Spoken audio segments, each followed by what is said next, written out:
보실 하나님 말씀 갈라디아서 4장 21절에서 31절까지 말씀입니다. 우리 같이 읽겠습니다.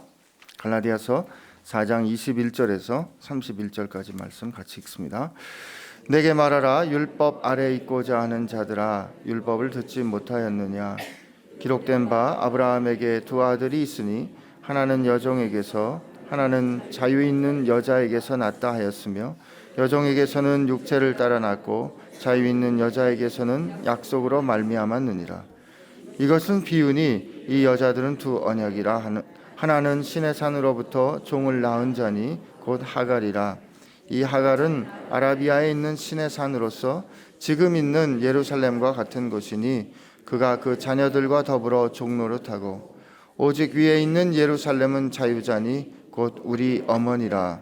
기록된 바 잉태하지 못한 자여 즐거워하라. 산고를 모르는 자여 소리질러 외치라. 이는 홀로 사는 자의 자녀가 남편 있는 자의 자녀보다 많음이라 하였으니 형제들아, 너희는 이삭과 같이 약속의 자녀라. 그러나 그때 육체를 따라 난 자가 성령을 따라 난 자를 박해한 것 같이 이제도 그러하도라. 그러나 성경이 무엇을 말하느냐? 여종과 그 아들을 내쫓으라. 여종의 아들이 자유 있는 여자의 아들과 더불어 유업을 얻지 못하라 하였느니라. 그런즉 형제들아, 우리는 여종의 자녀가 아니요 자유 있는 여자의 자녀니라. 아멘. 베이식 교회는 미니스트리가 없는 교회라 했습니다. No Ministry Church 이렇게 우리 고백을 했습니다. 그 얘기를 들으면 사람들이 아니 교회가 사역을 안 하면 어떻게 무엇을 한다는 것이야? 라고 질문을 합니다. 또 할 것입니다. 그리고 조금 더 조심스러운 분들은 이 교회가 혹시는 이단이 아닌가 이렇게 생각할 수도 있습니다. 교회 하면 당연히 있어야 하는 것, 당연히 있어야 하는 사역이라고 생각하기 때문입니다. 그러나 우리 교회는 미니스트리를 하지 않겠습니다. No Ministry Church입니다. 이렇게 고백할 때 우리 식구들은 다 압니다. 그게 어떤 뜻인지 압니다. 그것은 무슨 뜻입니까? 주님을 사랑해서 주님과 함께 사는데 사는 것에 무슨 팀이 있고 무슨 사역이 있느냐?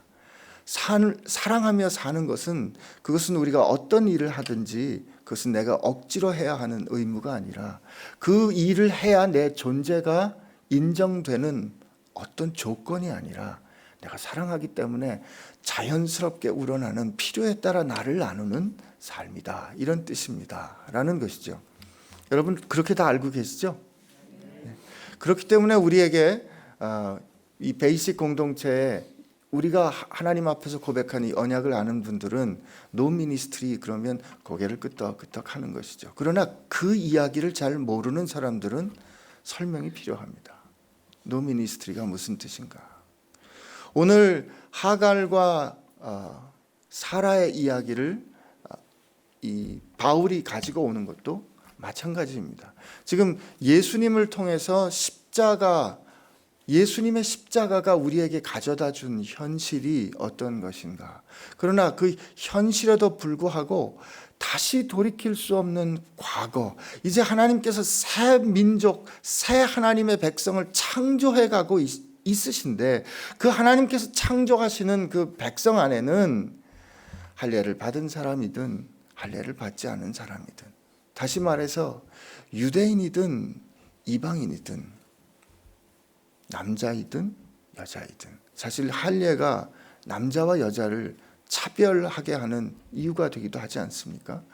그 어떤 과거에 구별되었던 차별이 이제는 예수님의 신실하심과 그를 믿는 믿음 가운데서 예수의 십자가 안에서 이제 그 차별은 없어지고 그 표지는 의미가 없어지고 이제 하나님께서 만들어 가시는 한 새로운 아름다운 민족이 이루어가고 있는데 과거의 깃발을 다시 드는 사람들이 일어나는 겁니다. 지금 그 과거의 깃발을 다시 드는 사람들에게 그들이 잘 알고 있는 하갈과 사라의 역사를 통해서 오늘 사도 바울이 다시 한번 그 가르침을 허락해 우리 가운데 들려주는 것이죠. 또 갈라디아 사람들에게 들려주는 것입니다. 그런데 오늘 특별히 누구에게 말을 하냐면은 율법 아래 있고자 하는 사람들아, 이렇게 얘기하는 것이죠. 율법 아래 있고자 하는 자들아, 율법을 듣지 못하였느냐, 이렇게 묻습니다. 내게 말하라. 오늘 이 강론의 우선 이 청중은 율법을 지키고자 하는 사람들입니다. 우리가 사실 지난 일주일 동안 쭉 율법과 또 약속, 또 믿음, 의인은 믿음으로 산다는 이런 놀라운 진리들, 또 우리는 믿음으로 의롭게 된다라는 이 가르침을 앞에서 서면서 이런 질문을 하게 됩니다. 그러면 예수 믿는 사람들은 율법을 지키지 않아도 된다는 뜻인가? 우리에겐 이제 더 이상 율법의 의미가 없는 것이라면 우린 더 이상 율법을 지키지 않아도 되는 것인가? 요즘 문제가 되고 저 뉴스 미디어에 많이 오르락내리락하는 구원파가 사실은 이 비슷한 주장을 했던 것이죠. 어느 날 몇 시에 어떤 말씀으로 구원을 받은 이후에는 그 모든 죄가 캔슬되었기 때문에 심지어 기도조차 할 필요가 없다, 이런 가르침들을 나누었던 것입니다. 여러분 어떻게 생각하십니까? 우리가 구원받았는데 구원받은 우리들은, 하나님의 약속에 따라 구원받은 우리들은 율법을 안 지켜도 되는 겁니까?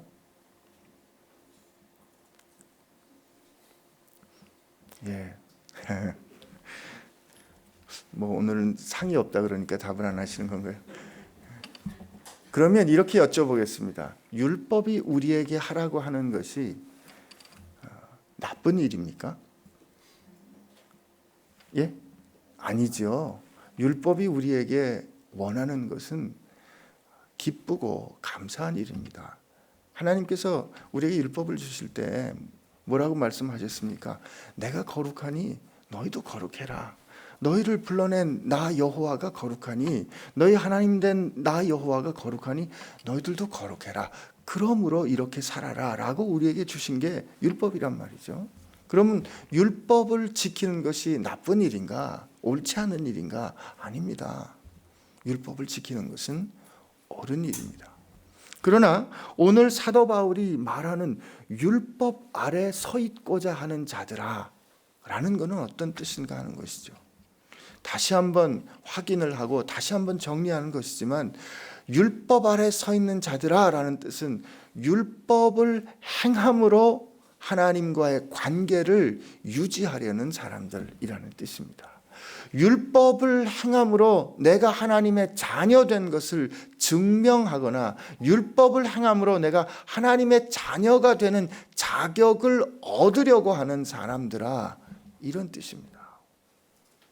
사실 이 태도는 우리 여러 가지로 조합을 해볼 수가 있어요. 율법을 통해서 하나님의 의의를 얻으려 했기 때문에 율법을 지키는 사람들, 이런 사람들은 어떻겠습니까? 그 마음 가운데 어떤 생각이 있겠어요? 그렇게 율법을 지키지 못하는 사람들에 비해서 자기를 구별하려는 생각들이 있겠죠. 이 하나님 뜻대로 살지 않는 사람들, 이라는 그런 마음 가운데 태도들이 있지 않겠습니까? 이게 바리새인들입니다. 그렇지만 율법을 통해서 의의를 이룰 수 있다라고 믿지만 율법을 못 지키는 사람들은 어떻겠어요? 난 율법을 못 지켰네. 너무너무 불안하게 사는 거죠. 너무너무 힘든 거죠. 내가 이렇게 살아서 하나님 앞에 구원을 얻을 수 있을까 하는 구원의 확신은 절대로 가질 수가 없습니다. 이 사람들은. 또 다른 사람들은 어떤 사람도 있을까요? 율법을 통해서 율법을 의지하지도 않고 율법을 지키지도 않는 사람들, 그런 사람들이야말로 하나님의 구원에 멀어지는 사람이 아니겠습니까? 그럼 율법을 통해서 의지하지 않으면서, 율법을 의지하지 않으면서 그러나 율법의 정신을 행하려 하는 사람들, 이런 사람들이 누굴까요? 말하자면 그리스도인들이라고 할 수 있습니다. 그래서 오늘 그 이야기를 해주는 겁니다. 오늘 하갈과 이 사라의 이야기를 가지고 오면서 사도 바울은 이것은 비유다, 이렇게 얘기합니다. 24절에 이렇게 되어 있지 않습니까? 이것은 비유다. 이 말은 비유로 들 때는 그 비유 가운데 전달하고자 하는 핵심 메시지가 있는 겁니다. 그 비유를 통해서, 비유는 우리에게 어떤 이 비유의 1부터 A부터 Z까지 모든 것이 다 이렇게 해야 된다는 뜻이라기보다는 이 비유를 통해서 우리에게 들려주고자 하는 핵심 메시지가 있는 거죠. 이게 비유다. 근데 여기 뭐라고 얘기하냐면 하갈의 이야기를 다시 하면서 하나는 여종에게서, 하나는 자유 있는 여자에게서 났다. 여종은 육체를 따라 났고 자유 있는 여자에게는 약속으로 말미암았다. 이렇게 얘기합니다. 하갈과 사라의 이야기가 어떻습니까?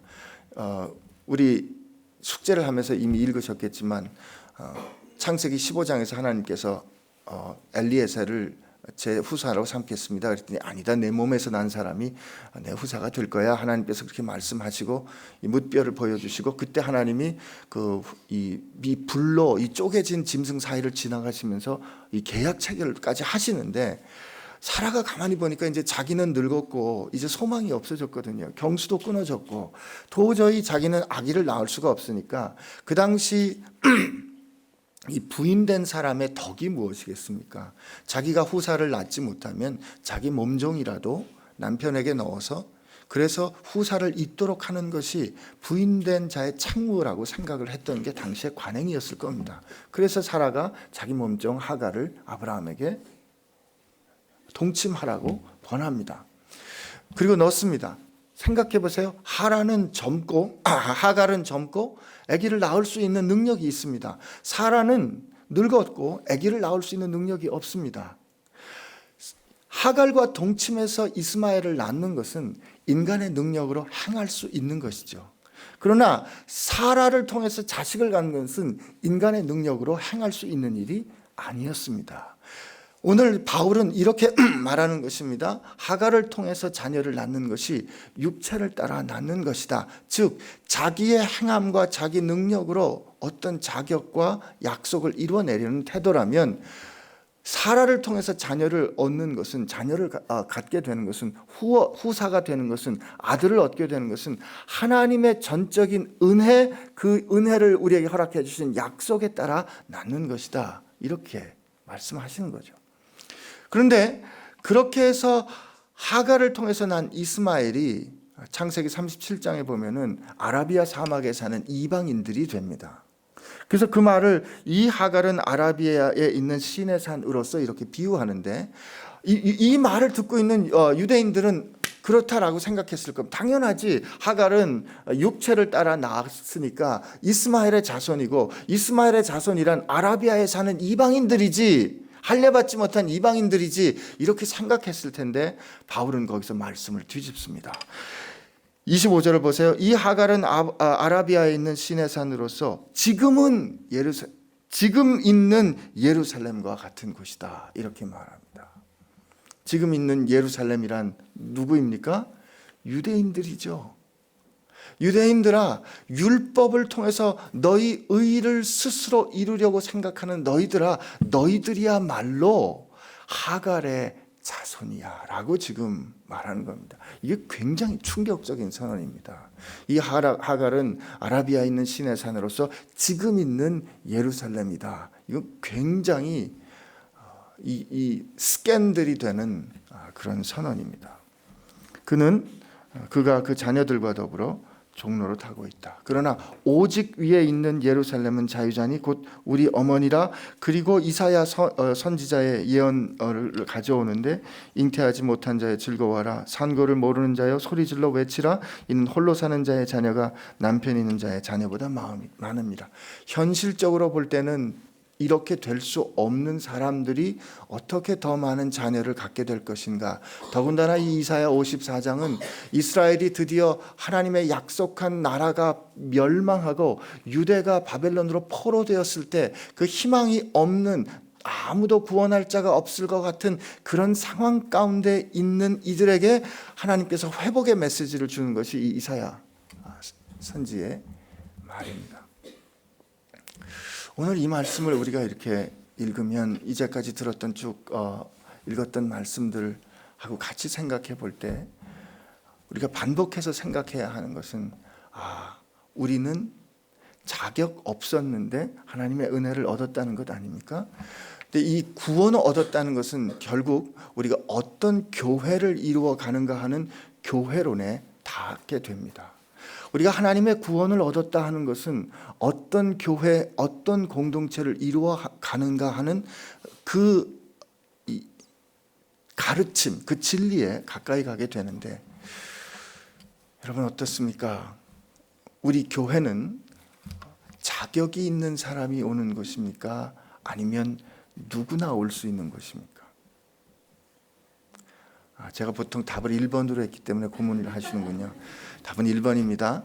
여러분, 교회는 1번 누구나 올 수 있는 것이다. 2번 자격 있는 사람만 오는 것이다. 답은 1번이죠.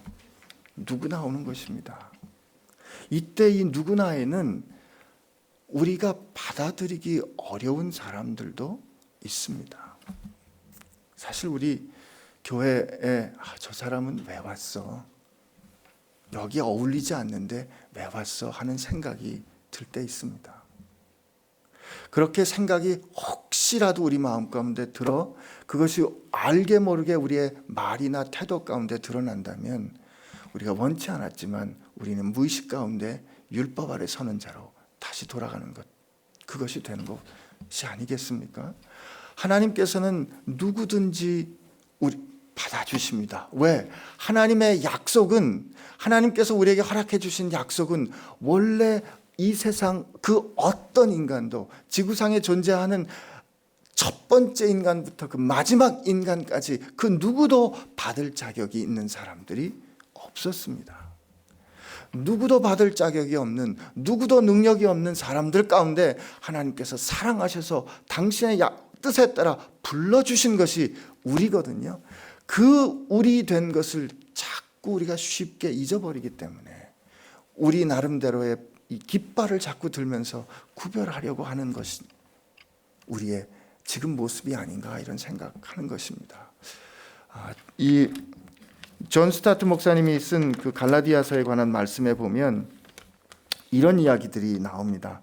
진정한 교회 곧 아브라함의 영적인 후손이 되는 그리스도인 된 신자들이 받는 핍박은 우리와 상관없는 이방인인 세상에서 오는 것이 아니라 명목상의 교회인 종교적인 사람들, 곧 우리의 절반인 형제들에게 온다. 언제나 그래왔다. 우리 주님은 당신의 동족에 의해서 극심하게 반대당하고 거절당하고 모욕을 당하고 수치를 당했다. 사도 바울에 대해 가장 극렬히 반대했던 사람들은 항상 그의 발 뒤를 쫓아다니며 그에게 반기를 들었던 사람들, 곧 당시의 공적인 교회였던 유대인들이었다.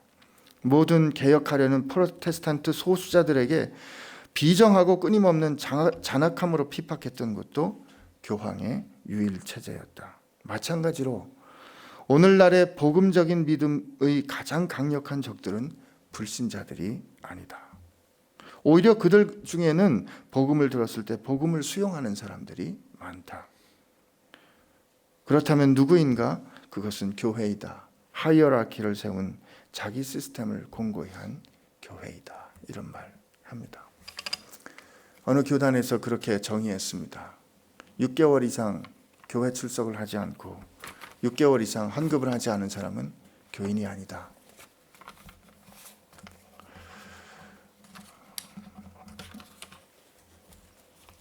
사실 우리가 좀 심각하게 생각해 볼 필요가 있습니다.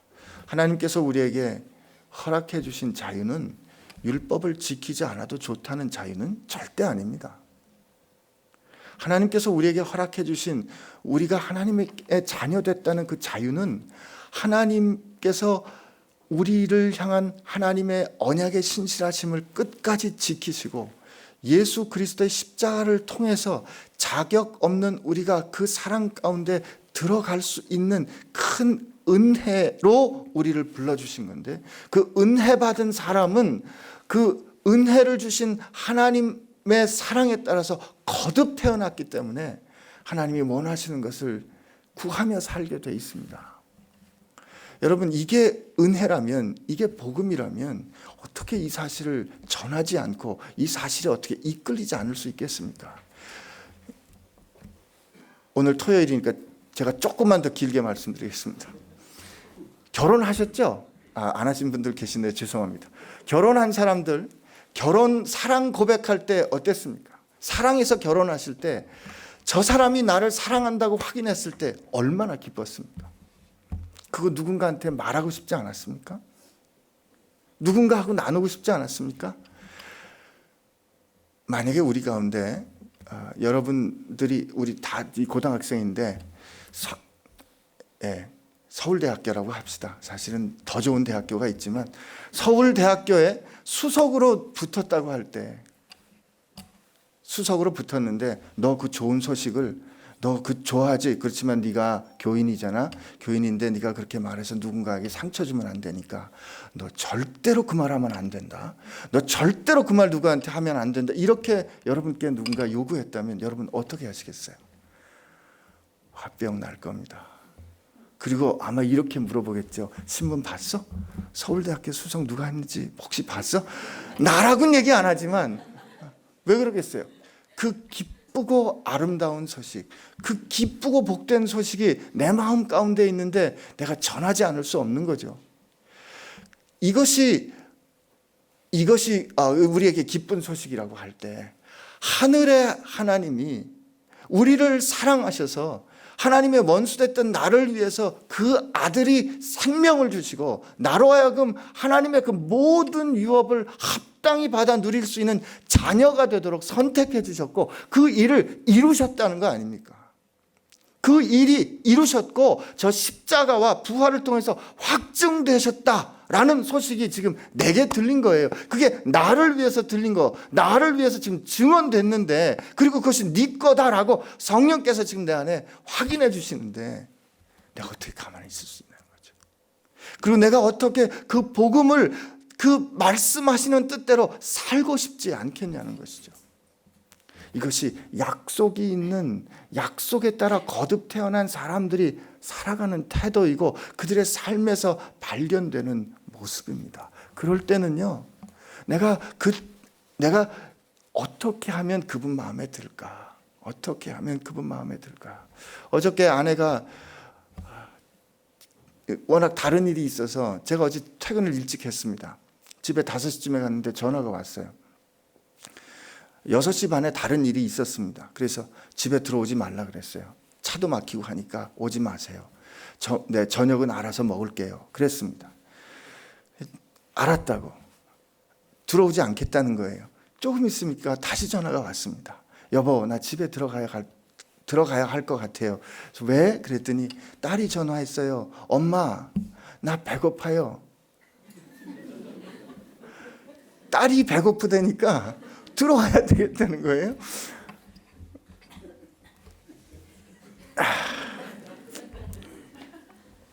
제가 그때 이렇게 따지지 않았습니다. 남편이 중요해? 딸이 중요해? 아내의 의무가 뭐야? 남편에게 밥 해주는 거 아니야? 당신이 아내라면, 아내의 정체성을 지키기 위해서라면, 나에게 충실한 아내가 되기 위해서라면 적어도 1시간 반 시간이 있는데 그러면 들어와서 밥을 차려줬어야 되는 거 아니야? 라고 제가 따지지 않았습니다. 따졌다간 죽겠죠. 죽는 게 두려워서 따지는 게 아닙니다. 왜요? 제가 뭘 알았기 때문에 그래요? 그 사랑의 결정을 알았기 때문에 그렇습니다. 딸이 배고프다 그러니까 어저께 또 배가 아파가지고 밥도 제대로 못 먹었던 딸이 이제 엄마 배고파 그러니까 차가 막히는 거 그 6시 반에 약속이 상관없이 그냥 와지는 겁니다. 이게 사랑에 따라 행하는 섬김입니다. 이게 약속을 따라 태어난 사람들이 살아가는 삶의 모습이라 생각합니다. 이것도 비유입니다. 저희 아내가 완벽하다는 뜻 아닙니다. 그러나 우리가 이 일상의 작은 삶의 모습에서 사랑에 따라 행하는 삶의 모습이 사랑에 따라 율법을 지키는 것이 무엇인지 우리는 알 수 있는 거죠. 절대로 내가 가서 밥을 해주지 않으면 남편이 나를 싫어할 거야. 내가 가서 밥을 해주지 않으면 우리 딸이 내가 엄마인 걸 의심할 거야. 그게 두려워서 들어온 게 아닙니다. 오늘 우리들 가운데 하나님께서 이제 5장부터 여러분들 쭉 보게 될 겁니다. 어떻게 성령의 열매가 우리 삶 가운데 드러나는가? 어떻게 우리가 자유한 하나님의 자녀로서 행함을 이루며 살 것인가? 그러나 그것은 우리가 하갈의 자녀처럼 내가 이것을 해야 자격을 유지하는 종이기 때문에가 아니라 하나님의 은혜로 거듭 태어난 자녀이기 때문에 그 아버지의 뜻을 따라서 아버지를 사랑하기 때문에 아버지를 기쁘게 해드리려는 사랑으로 역사하는 믿음이 있기 때문에 우리가 그 율법을 지키며 사는 것입니다. 이렇게 사는 우리에게는 구원의 확신이 있는 것이죠. 왜요? 우리가 잘해서가 아니라 우리로 그 일을 하는 것이 아버지를 향한 사랑이 될 수 있도록 우리를 자녀 삼아주신 십자가의 은혜가 있기 때문에 우리에겐 구원의 확신이 있는 겁니다. 그런데 이렇게 살아가는 약속의 자녀들을 하갈의 자녀들이 핍박하는, 위협하는 것이 현실로 드러날 수 있다고 오늘 얘기합니다. 그러나 사도 바울이 말합니다. 그들에게는 유업이 허락되지 않았다는 것이죠. 오늘 저와 여러분들은 우리가 이 갈라디아서를 읽으면서 몇 가지 확인한 것이 있는 사람들입니다. 첫째, 우리는 다 자격 없는 사람들입니다. 이 대목에서 확실히 아멘 하셔야 됩니다. 여기 중에 한 명, 어떤 사람도, 저 같은 모태신앙도 자격 없습니다. 완전히 자격 없습니다. 우리 모두가 다 똑같이 실패한, 똑같이 자격 없는 사람들입니다. 둘째, 우리는 죽었다 깨나도 우리 능력으로 하나님의 자녀 될 수 없는 사람들입니다. 아니, 하나님의 자녀가 되고 싶은 생각조차 갖지 못했던 사람들입니다. 그런데 하나님이 우리를 먼저 사랑하셔서 우리를 향한 하나님의 약속은 흔들리지 않았고, 우리가 이럼에도 불구하고 그 약속에 따라 신실하신 하나님이 여러분과 저를 불러주셔서 예수 그리스도의 십자가를 통하여 성령을 통하여 우리를 거듭 태어나게 해주셨습니다. 그러므로 우리 모두는 하나님의 걸작품입니다. 아멘 하셔야 합니다. 안 믿어지시죠? 거울 볼 때마다 안 믿어지시죠? 하나님, 이게 하나님의 걸작품입니까? 그렇습니다.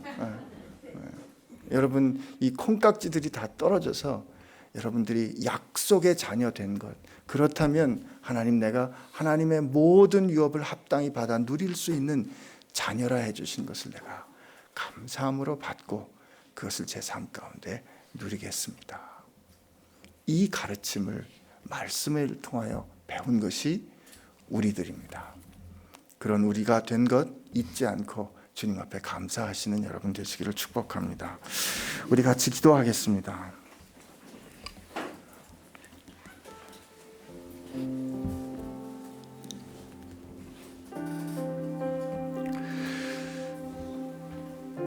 그리스도께서 우리를 자유롭게 하려고 자유를 주셨으니 그러므로 굳건히 서서 다시는 종의 멍에를 매지 말라. 말씀은 이렇게 우리에게 권고해 주십니다. 오늘 하나님 앞에 기도할 때 우리가 두 가지 기도를 드리기를 원합니다. 하나님, 감사합니다. 제가 얼마나 하나님께 소중하게 보이셨기에, 저를 얼마나 귀하게 여기셨기에 이렇게 망가진 나를 하나님의 자녀로 삼아 주셨습니까? 주님, 이런 나를 위하여 어떻게 당신의 생명을 주실 수 있었습니까? 하나님, 감사합니다. 이렇게 감사의 기도를 드리시고, 두 번째로 하나님 앞에 기도할 때, 하나님, 그러므로 이런 은혜로 하나님의 거룩한 가족이 된 저희들이 우리 가운데 차별이나 우리 가운데 내가 행한 것으로 나를 드러내려는 그런 교만함이나 우리 가운데 서로 비교하려는 경쟁이나 우리 가운데 서로 차별하려는 그런 구별의식이나 이런 옛 습관들이 떠나가게 하여 주시고, 우리 가운데 온전히 하나님의 사랑으로 약속의 자녀가 된 포용성이, 누구든지 이 은혜의 자리로 오십시오, 그리고 당신도 우리처럼 되십시오 라고 그들을 향하여 열려진 마음으로 세상으로 나가는 그 사랑이 우리 공동체 가운데 있게 하여 주옵소서. 그 사랑의 삶 살게 하여 주옵소서. 이렇게 두 가지를 위해서 우리 같이 기도하겠습니다. 같이 기도합니다. 하나님 아버지 감사합니다. 하나님 은혜를 감사합니다. 하나님 우리를 그렇게 사랑해 주셔서 감사합니다. 자격 없는 저희들입니다. 하나님, 그러나 하나님께서 우리를 먼저 아시고 우리를 사랑해 주신 것, 우리 능력으로 태어날 수 없는 것 우리가 알았습니다. 하나님 감사합니다.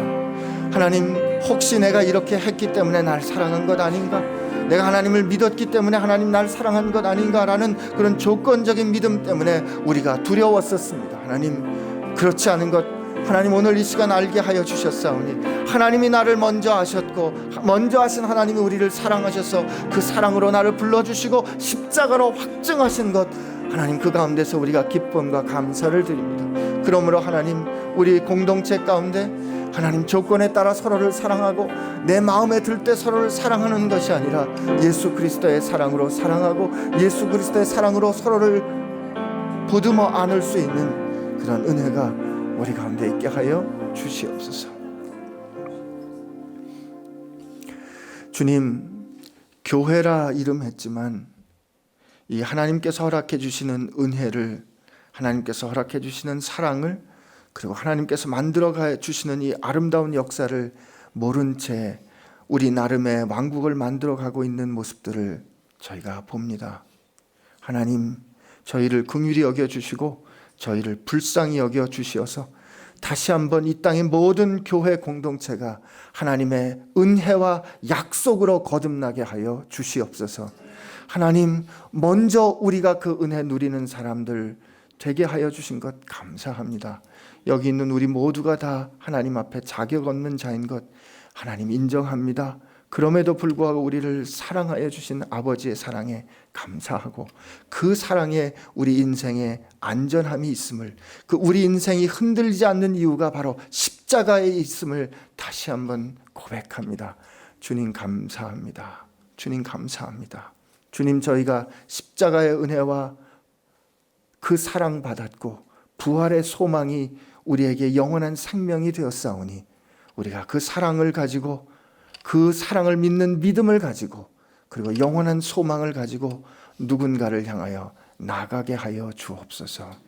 우리 교회 가운데 이 믿음과 소망과 사랑이 날마다 넘치는 역사가 있게 하여 주실 줄로 믿사오며, 이제는 우리를 자녀 삼으신 그 일을 위하여 십자가에서 생명을 주신 우리 주 예수 그리스도의 은혜와 우리의 행함이 아니라, 우리의 조건이 아니라 하나님의 뜻에 따라 우리를 선택하여 불러 자녀 삼아주신 우리 아버지의 사랑하심과 힘이 없는 우리들이 거듭 태어날 수 있도록 우리 가운데 역사하시는 성령님의 역사하심과 힘주심이 오늘 그 은혜의 자녀로 살기로 주 앞에 감사하며 결심하는 우리 모두 가운데 함께 하시기를 축원하옵나이다. 아멘.